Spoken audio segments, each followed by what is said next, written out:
인생에서 어떤 내용이 하나님께 영광 돌리는 일인지 우리 인간이 하나님의 마음을 알 수는 없습니다.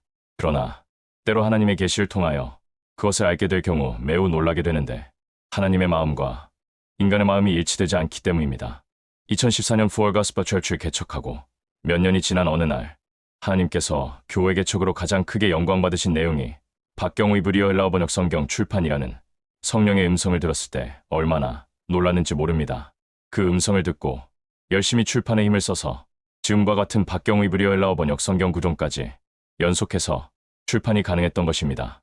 최근 이와 같이 일이 또 발생하였는데 교회 정원 작업입니다.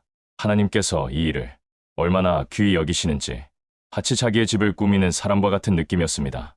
분명 우리 인간이 거주하는 교회당, 곧 교회가 아닌 교회 건물로서 크게 중요하게 여기지 않았는데 하나님이 정원 작업을 통해서 크게 영광을 받으셨다는 내용을 들은 것입니다.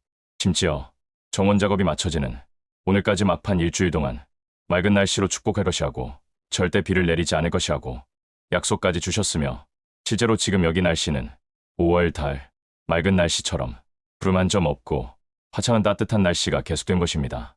교회 페인트 작업으로 시작된 교회 환경미화 작업이 교회 얼굴 작업으로 이어지다가 교회 정원 작업으로 1단계 마무리되었으며 이제 내일부터는 주차장과 정원과 교회의 클리닝 작업이 시작됩니다. 물론 아스팔트 작업도 연속해서 계속될 것입니다. 그러면 정말 하나님께서는 교회 건축에 관심이 많으신가요? No, 그렇지 않습니다.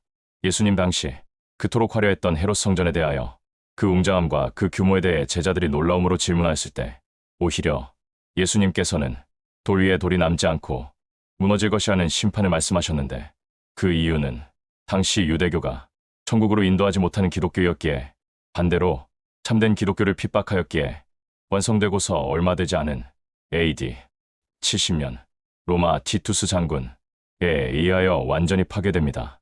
더욱이 예수님 재림 직전 대환란 시대 교회의 모형으로서 헤롯 성전의 완전한 파괴를 비유해 여러 번 사용하십니다. 반대로 다윗이 성전의 모형을 받고 솔로몬이 직접 건축에 성공한 솔로몬 성전은 바빌로니아 느부갓네살왕을 통해 유대가 멸망되며 성전이 파괴되기까지 400년 동안 구원과 영생의 예배처로 사용되게 됩니다. 솔로몬 성전이 파괴되고 70년 만에 다시 성전 재건에 성공하는데 그 성전이 스룹바벨 성전입니다. 솔로몬 성전보다 훨씬 규모가 작고 볼품없는 열악한 성전이지만 스룹바벨은 예수님의 모형으로서 예수님의 초림부터 대환란 전까지 있게 될 어마어마한 구원과 영생의 예고편을 선사하는 영적인 교회당이었습니다. 진정한 성전 건축은 다윗 성전이나 스룹바벨 성전과 같이 구원과 영생이라는 교회의 본질을 이룰 때 그 의미가 부여되는 것이며 반대로 외적으로 아무리 엄청난 규모의 교회당이라 해도 구원과 영생을 이루어내지 못하면 헤롯 성전처럼 겉은 기독교가 번성한 것처럼 보이지만 실제로는 무너진 교회를 나타내게 됩니다.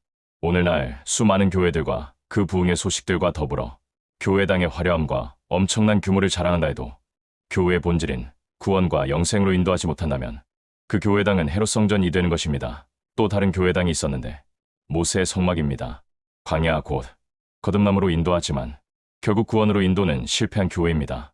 가나안 땅에 구원과 영생의 교회로 설립되지 못하고 광야 길에 거의 지옥으로 판명되는 거듭남으로 인도하다가 결국 구원 상시로 막을 내리는 교회들이 바로 광야 교회, 곧 모세의 성막과 같은 것입니다. 이제 초라하지만 그 실제 내용면에서는 어마어마한 구원과 영생으로 인도하는 스룹바벨 성전, 겉으로도 화려하며 실제로도 구원과 영생으로 오랫동안 쓰임받는 솔로몬 성전, 겉으로는 가장 웅장하지만 실제로는 구원과 영생에 실패한 대환란 교회의 모델인 헤롯 성전, 놀라운 능력과 기적으로 수백만이 참석하며 예배의 은혜를 받지만 결국 천국에 들어가는 것이 거의 실패에 가까운 성전이 아닌 모세의 성막 중에서 타가스퍼 철치 교회당이 어떤 것인지는 아무도 평가할 수는 없을 것입니다. 그러나 분명 하나님께서 이 모든 성전 미화 작업을 이토록 기뻐하셨다면 최소한도 헤롯 성전은 아닐 것은 분명합니다. 할렐루야. 2025년 9월 16일 오후 10시 박경호 목사가 하나님의 집에서